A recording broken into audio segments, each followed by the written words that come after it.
Hello student, welcome to my home science study में आपका स्वागत। जैसा कि कल हमने अध्याय 5 एनसीईआरटी के में आपको कपड़े हमारे आसपास के बारे में बताया था, जिसमें हमने उद्देश्य, परिचय, रेशों के गुण, वस्त्र रेशों का वर्गीकरण और विनिर्मित रेशों के प्रकार के बारे में आपको बताया था। आज हम उसी के बारे में आगे भी चर्चा करेंगे। तो स्टूडेंट, हम स्टार्ट कर रहे हैं। सूत के बारे में आज हम आपको जानकारी देंगे। सूत क्या है? सर्जिकल कॉटन तकियों रजाइयों में भरने के लिए, मैट्रेस और कुशन के लिए वस्त्र जैसे उत्पाद को छोड़कर रेशों के रूप में वस्त्रों का उपयोग हमेशा उत्पादक के लिए नहीं किया जा सकता। रेशों को हमारे आसपास उपलब्ध कपड़ों में परिवर्तित करने के लिए उन्हें बांटने की आवश्यकता होती है। यद्यपि कुछ कपड़े जैसे फेल्ट्स और बुने हुए कपड़े ऐसे हैं जिन्हें सीधे रेशों से बनाया जाता है, लेकिन अधिकांश स्थितियों में रेशे मध्यम चरण से संशोधित किए जाते हैं, जिन्हें सूत कहते हैं। जैसे कि हम कह सकते हैं, सूत का निर्माण करने के लिए हमें उनके कई प्रक्रियाओं से गुजरना पड़ता है। कभी कभी कुछ कपड़ों के लिए हमें सीधे ही रेशों का उपयोग करना पड़ता है। जैसे फेल्ट्स या बुने हुए कपड़े के लिए हमें सीधे बुने रेशों का ही उपयोग किया जाता है। सूत के वस्त्र जैसे फिलामेंट अथवा ऐसी सामग्री की लंबी लंबी बाटों के रूप में परिभाषित किया जा सकता है, जो कपड़ा तैयार करने के लिए हर प्रकार के धागों की बुनाई के लिए उपयुक्त है। सूत प्रसंस्करण। प्राकृतिक स्टेपल रेशों से सूत को संशोधित करने को कटाई कहते हैं। स्टेपल मीन्स छोटा है, जो प्राकृतिक में जो सबसे छोटे सूत होते हैं को संशोधित करने के लिए कटाई करते हैं। यद्यपि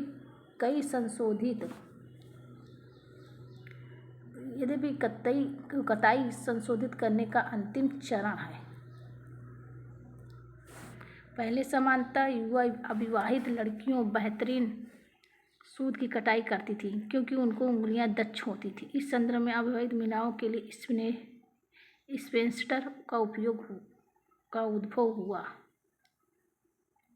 सूत संशोधित करने अथवा रेशों को सूत में परिवर्तित करने के कई चरण हैं, जो इस प्रकार हैं। सफाई, पौनी, तनुकरण, तनना या बांटना। सफाई, पहले हम प्राकृतिक रेशों में समानता उनके स्रोतों के आधार पर कपास के बीज अथवा पत्ती, ऊन में टहनियाँ, उणस्वाद जैसी वहाँ अशुद्धियाँ होती, इन्हें हटाया जाता, रेशों को अलग किया जाता और लेप्स में परिवर्तित किया। लेप्स यानी ढीली रेशों में विलित से परिवर्तित किया जाता है। कपास के बीच में, जैसे कपास को बीज से अलग करना और उसकी पत्तियाँ, उनकी टहनियाँ सबको हटाना। इससे क्या होता है, इस कपास के जो प्राप्त रेशे होते हैं वो हमें आसानी से प्राप्त है। उसकी पौनी बनाना, लेम्स को खोला जाता है और उन्हें सीधा किया जाता है। इस प्रक्रिया को कार्डिंग या कॉम्बिंग कहा जाता है। इस प्रक्रिया बालों में कंघी करने तथा उन पर ब्रश करने के समान है। जैसे पौनी बनाए, जैसे कि हम अपने बाल को कंघी से झाड़ते हैं और उसको सीधा करते हैं, ठीक उसी प्रकार ही हम इन रेशों को भी कंघी करते हैं और ब्रश करने के समान है, ब्रश की सहायता से समान करते हैं। कार्डिंग में रेशों को अलग अलग किया जाता है और सीधा एक दूसरे के समांतर रखा जाता है। बेहतरीन कपड़े के लिए लेप्स की धुनाई और उसके लिए कॉम्बिंग की जाती है। इस प्रकार छोटी छोटी अशुद्धियाँ और छोटे छोटे रेशे दूर हो जाते हैं। तत्पश्चात लैम्प को कीप के आकार के यंत्र से निकाला जाता है, जिससे इसकी पौनी बनाने में सहायता मिलती है।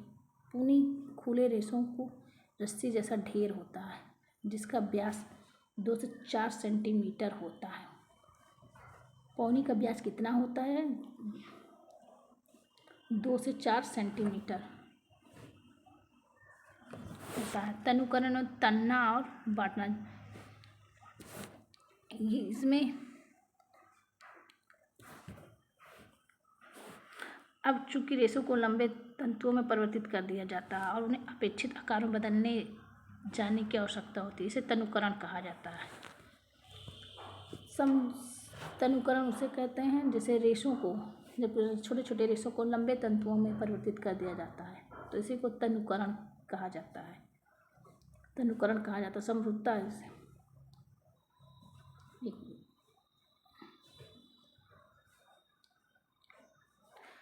पौनियों को धीरे धीरे ताना जाता है ताकि वे लंबी और बेहतरीन हो। यदि मिश्रित सूत जैसे कॉटन और ऊल से बने होते हैं की आवश्यकता होती है। इस चरण के विभिन्न रेशों की पौनियों एक साथ जोड़ा जाता है और परिणाम प्राप्त होने वाली पौनी भी मूल पौनी के समान आकार की होती है। कॉटन ऊल किसके बने होते हैं? कॉटन और ऊन के मिश्रण से बने होते हैं।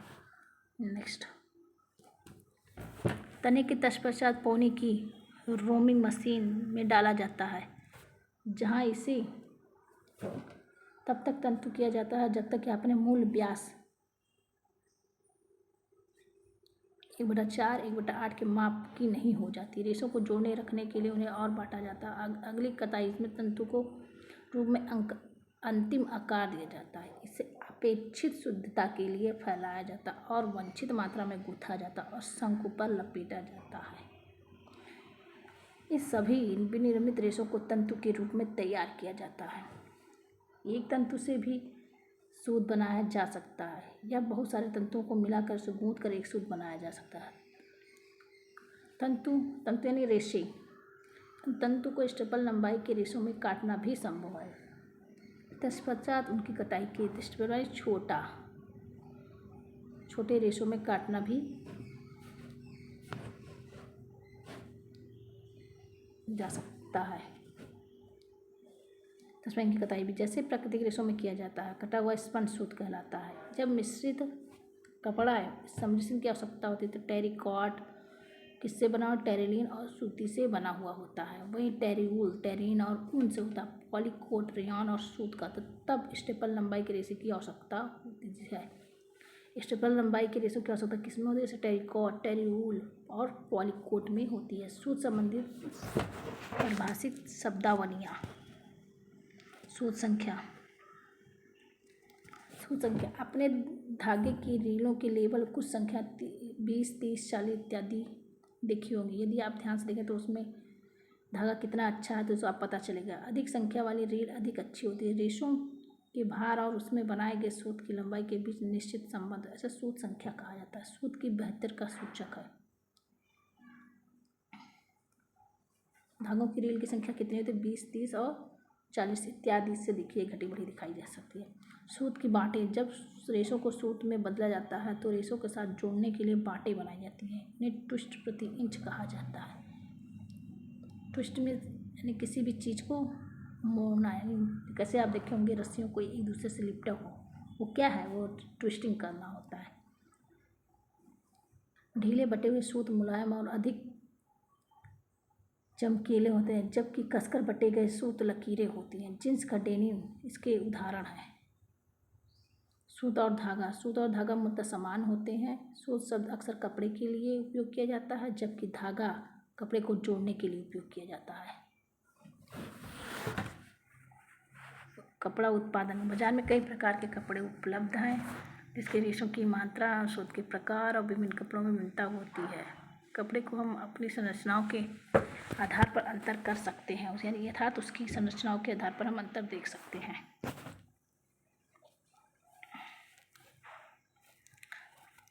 अब हम चर्चा करेंगे इन कपड़ों का उत्पादन कैसे किया जाता है। अधिकांश कपड़े जो हम देखते हैं सूत से बने होते हैं, फिर भी कुछ कपड़े सीधे रेशों से ही बनाए जाते हैं, जैसे कि हम आगे में चर्चा कर चुके हैं। सीधे रेशों से बनाए गए जाने वाले कपड़े मुख्यतः 2 प्रकार के होते हैं, फेल्ट्स और ब्रांडेड फाइबर वाले कपड़े। सीधे रेशों से कौन कौन से बनाए जाते हैं? फेल्ट्स और ब्रांडेड वाले कपड़े। ये कपड़े धुनाई और कॉम्बिंग द्वारा रेशों को मैट का रूप देकर बनाए जाते हैं और फिर उन्हें आसंजित किया जाता है। मैट्स को किसी भी मोटाई या आकार का बनाया जा सकता है, जैसे कि पहले बताया जा। कपड़ों के निर्माण के माध्यम सूत चरण आवश्यक होते हैं। कपड़ा बनाने की विधियाँ बुनाई तथा कुछ हद तक गुथाई और गांठ लगाना होता है। गांठ लगाने को इंग्लिश में कहते हैं नॉटिंग करना। गुथाई बेडिंग और नीटिंग में बुनाई होता है। नीटिंग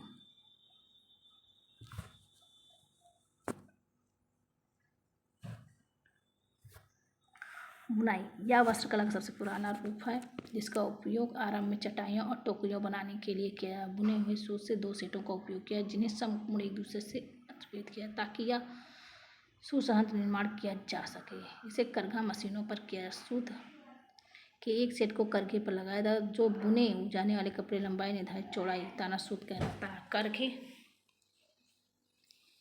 की सहायता से इन सूतों को एक निश्चित प्रतिबल समान दूरी पर रखा, तत्पश्चात दूसरे सूत को दो पूरक सूत है कपड़ा बनाने के लिए अंतर्गत किया जाता है। सबसे साधारण अंतर्गत वह है जो सूत एकांतर रूप में एक पंक्ति में ताना सूत के ऊपर और नीचे से निकाला जाता है। दूसरी पंक्ति में यह प्रक्रिया उल्टा हो जाती है। पूरक सूत को ताना सूत की भिन्न संख्याओं के नीचे एक विनिर्देशित क्रम में निकालकर विभिन्न डिजाइन बनाए जाते हैं। करघे से जुड़े डॉबी और जैकार्ड जैसे अटैचमेंट और प्रतीकात्मक डिजाइन बनाने में सहायता मिलती है। इस प्रकार के सूत से बनाए गए वस्त्र से डॉबी और जैकार्ड जैसे अटैचमेंट प्रतीकात्मक डिजाइन बनाने में सहायता मिलती है। अब आगे देखिए,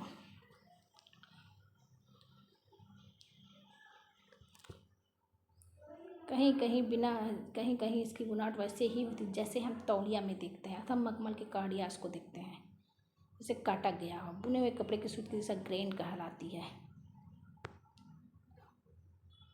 क्या कहलाती है? बुने हुए सूत की सूत की दिशा को ग्रेन कहा जाता है। बुने हुए कपड़े की सूत की दिशा को ग्रेन कहा जाता है।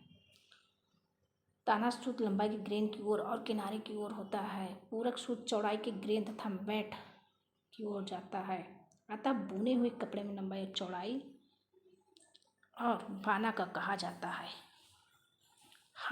आपने देखा होगा दो कटे हुए और अवध किनारे सेल्वेज होते हैं, किनारे की ओर कपड़ा सबसे अधिक मजबूत है। आप देखते होंगे पूरा कपड़ा तैयार और किनारे के सेल्वेज पड़े होते हैं, वो कपड़े आपको देखने में जैसे बहुत मजबूत है, जिनको खींचने या किसी भी तरह से वो करने पर जल्दी फटते नहीं हैं।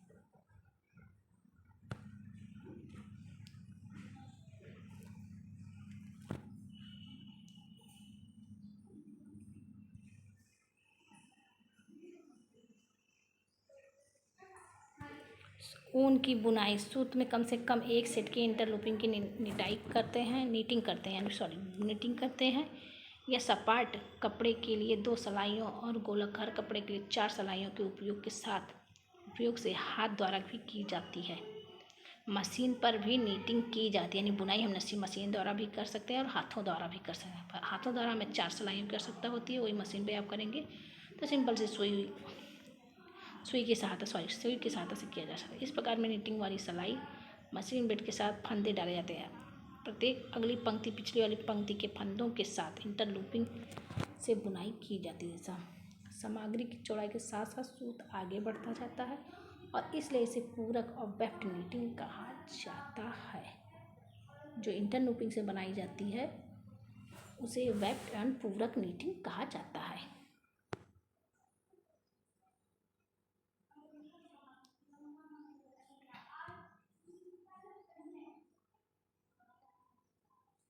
नीटिंग की इस विधि का उपयोग उन वस्तुओं को बनाने के लिए किया जिन्हें बनाते हुए आकार दिया जा सके। औद्योगिक क्षेत्र में नीटिंग मशीनें बुनाई वाले करघों की तरह होती, जिसमें सूत का सेट मशीन पर फिट किया जाता है और इंटरलूपिंग की जाती है। इसे ताना नीटिंग कहा जाता है। इसे सतत लंबाई वाली सामग्री बनाई जाती है, जिसे काट कर सिला जाता है, जैसे कि वेट नीटिंग से बने कपड़ों में नहीं होता।